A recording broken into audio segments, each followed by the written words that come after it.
digamos assim. A Europa está um bocadinho doente. E está um bocadinho doente porque, por vezes, parece que nos esquecemos do espírito original do projeto europeu, que é um projeto de paz, é um projeto de coesão, é um projeto de união entre os povos e há outros valores que se puseram à frente. E quando esses valores foram postos à frente, o projeto original foi posto para trás.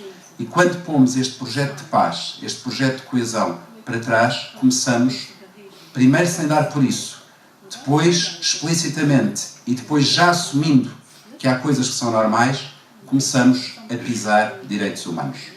Para pegar apenas num tema muito evidente e que não tem a ver com este das línguas, em nome da segurança hoje, parece que temos de escolher entre segurança e democracia, como se o conceito de segurança democrática não fosse possível. E este é um dos temas que eu sei que está na agenda do Conselho da Europa, e bem.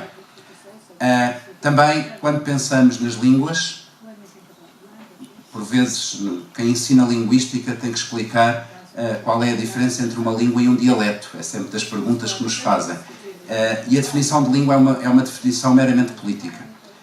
Há um sociolinguista que diz uma língua é um dialeto com marinha e exército. E por vezes isto faz-nos então esquecer que há línguas que não têm nem marinha nem exército. Mas felizmente têm presidentes de Câmara, têm presidentes de Assembleia Municipal, têm escolas e têm professores. E é neste contexto que nós devemos lembrar que trazer as línguas regionais, trazer as línguas minoritárias para um documento que queremos que seja ratificado, que queremos, cujas consequências queremos analisar e aprender, é trazer um direito para cima da mesa.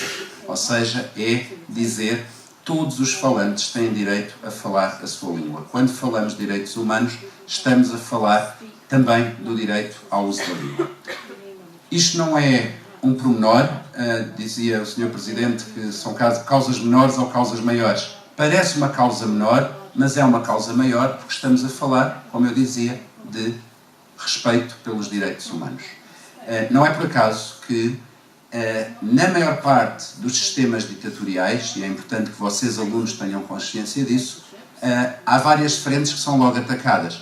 Vimos, por exemplo, recentemente um país da Europa que numa viragem e num afastamento da ditadura, quais foram as primeiras classes que começaram a ser presas? Professores, jornalistas. Não é por acaso. Porquê? Porque estamos a falar de liberdade de informação e de acesso ao conhecimento. Também é muito comum um dos primeiros passos de vários sistemas ditatoriais serem a proibição de se usar algumas línguas. Porquê? Porque, como dizia o Sr. Presidente da Assembleia Municipal, e muito bem, porque a língua é um instrumento de liberdade, é um instrumento de criação. Quem não é livre não cria. E quem não pode falar a sua língua não tem liberdade para criar. E por isso, este não é um pormenor, é um por maior, porque quando queremos uma sociedade que é mais democrática, mais inclusiva, isso passa também pelo respeito pelos direitos linguísticos. Nós hoje temos na educação alguns instrumentos novos que fomos criando ao longo dos últimos 2 anos para pôr nas mãos das escolas. Um deles, que foi bastante discutido e nasceu de um debate muito amplo com toda a sociedade portuguesa, é o perfil do aluno. O perfil do aluno à saída da escolaridade obrigatória. De certa forma, o que é que este documento pretende ser? É um documento enquadrador de toda a atividade curricular da escola, e aqui inclui-se as aulas, as disciplinas, a avaliação, mas é também a resposta a uma pergunta que é: o que é que se espera que a escola faça? Que aluno é este que passou 12 anos pela escola? E este perfil do aluno encerra vários princípios, vários valores, várias áreas de competência. E estão lá palavras que não são hoje um pormenor quando estamos neste contexto. Temos como meta da escola o respeito pela dignidade da pessoa humana. Ora, uma pessoa que não tem o direito de falar a sua língua, ou quando retiramos a uma pessoa o direito de falar a sua língua, estamos a feri-la na sua dignidade. Quando temos outro valor presente no nosso documento, no nosso perfil do aluno, que é a inclusão. Queremos construir uma escola cada vez mais inclusiva. Uma escola em que a palavra não é integração, mas sim inclusão, ou seja, em que podemos viver todos juntos uns com os outros, em que a diferença não é um problema, mas sim uma riqueza.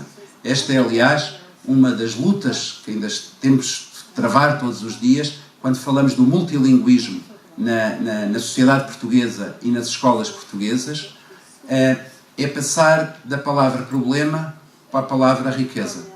Ter muitas línguas na escola, primeiro é preciso, eu dizia ontem aos nossos peritos, que Portugal é um país aborrecidamente monolingue.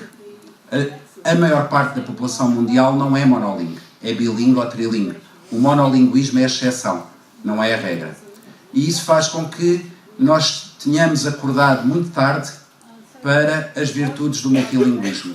E às vezes visito escolas e há pessoas que me dizem: tenho aqui um problema, é que tenho muitas nacionalidades na escola e falam-se muitas línguas. E eu digo sempre: que bom, tire partido desta riqueza que é ter tantas línguas na escola. E porquê? E é importante que vocês, alunos, sobretudo os que são falantes nativos de mirandês, mas também os que estão a aprender mirandês agora nesta fase da vida, tenham consciência disto. Hoje, e agora é o linguista a falar, hoje temos muitos estudos científicos, estudos das neurociências, que mostram muito claramente as vantagens cognitivas do multilinguismo. O que é que isto quer dizer? Assim posto de uma forma muito simples, as pessoas multilingües são mais inteligentes. Vocês, ao falarem várias línguas, são necessariamente pessoas mais inteligentes. Porque são mais ágeis, porque são mais atentos aos pormenores, porque são mais tolerantes. E estas são características das pessoas mais inteligentes. Por isso, olhem para os vossos professores que vos põem neste projeto e agradeçam-lhes por eles estarem, através do mirandês, a contribuir para vos tornar pessoas mais inteligentes. Vocês hoje podem sair daqui a dizer: veio cá o secretário de Estado de Educação e disse que eu sou mais inteligente do que os que não falam mirandês. E é verdade. Finalmente, nós temos,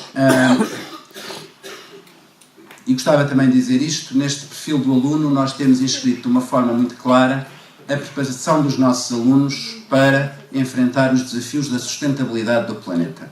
Quando falamos de sustentabilidade, muitas vezes pensamos só na parte ambiental. Pensamos apenas nas alterações climáticas, etc, etc, etc. Ora, sustentabilidade passa também pela preservação da diversidade. Nós sabemos, não sabemos, ninguém sabe quantas línguas há no mundo, porque a definição do que é uma língua, como eu disse no início, é política, mas às vezes fala-se de cerca de 5.000 línguas. Mas também sabemos que uma percentagem elevadíssima está em vias de extinção, porque não tem falantes suficientes. Há muitos milhares de línguas no mundo com menos de 100 falantes. O que é que isto significa? Significa que preservar, permitir o desenvolvimento e o fortalecimento de línguas minoritárias é preservar a biodiversidade. E é isso, ao preservarmos a biodiversidade, estamos a garantir a sustentabilidade do nosso planeta, porque estamos a permitir a sua riqueza. O que é que eu estou a dizer? Um planeta do qual deixamos desaparecer centenas de línguas por mês é um planeta mais pobre. A língua é um organismo vivo e, nesse sentido, é quase como estarmos a proteger. Quando protegemos uma língua, estamos a proteger também como quando protegemos uma espécie animal. Estamos a proteger um organismo vivo e a trabalhar para a sustentabilidade do planeta. Também no nosso perfil do aluno e também na nossa visão sobre a escola, é muito, muito claro que temos de trabalhar um princípio que é o princípio de identidade. O que é que isto significa? É, obviamente, diferente ser aluno em Miranda do Douro, em Lisboa, em Lagos, em Câmara de Lobos, porque nós somos também a nossa história, a nossa geografia, o nosso contexto. Dizia uma vez um professor da Faculdade de Letras de Lisboa, dizia, e para vocês alunos também é fácil entender isto, espero que não seja o caso, mas quando temos algum familiar nosso afetado por uma doença terrível, que é o Alzheimer, o que é o Alzheimer? O Alzheimer é uma pessoa que acorda de manhã, todos os dias, e não se lembra do seu passado, não sabe bem quem é, não sabe como se relacionar com os outros. Ora, um país que ignora a sua história, na formação, ignora a sua história, ignora a sua geografia, ignora a sua língua, é um país com Alzheimer permanente. É um país que não se sabe relacionar com os outros, não sabe onde está, não sabe como trabalhar e nem sabe como se mover socialmente. Portanto, ao trabalharmos a diversidade linguística, ao trabalharmos a identidade linguística, estamos também a pôr nas vossas mãos instrumentos para vocês saírem da escola mais fortes. Temos em marcha também um projeto piloto a nível nacional que dá às escolas autonomia e flexibilidade para o desenvolvimento do currículo. O que é que pretendemos com isto? E quando começámos as nossas primeiras conversas sobre o papel do mirandês nas escolas, dissemos, bem, esperemos que daqui a 2 anos já não seja preciso um projeto piloto. Ou seja, aquilo que queremos é que experiências como esta sejam plenamente assumidas nas opções curriculares que uma escola toma. Portanto, eu tenho a maior esperança de que daqui por 1 ano, daqui por 2 anos, já não seja preciso haver um acordo específico para haver mirandês nas escolas, mas que a escola possa escolher com liberdade, quer mirandês, faz mirandês, não precisa pedir autorização a ninguém. Portanto, descentralizar estas opções curriculares e reforçando a autonomia nas escolas naquilo que é a essência da sua atividade, que é o currículo, é o grande objetivo deste projeto. Demos já alguns passos no Ministério da Educação, nesta muito boa colaboração com a Câmara Municipal e envolvendo também a Universidade de Coimbra, nestes passos que demos.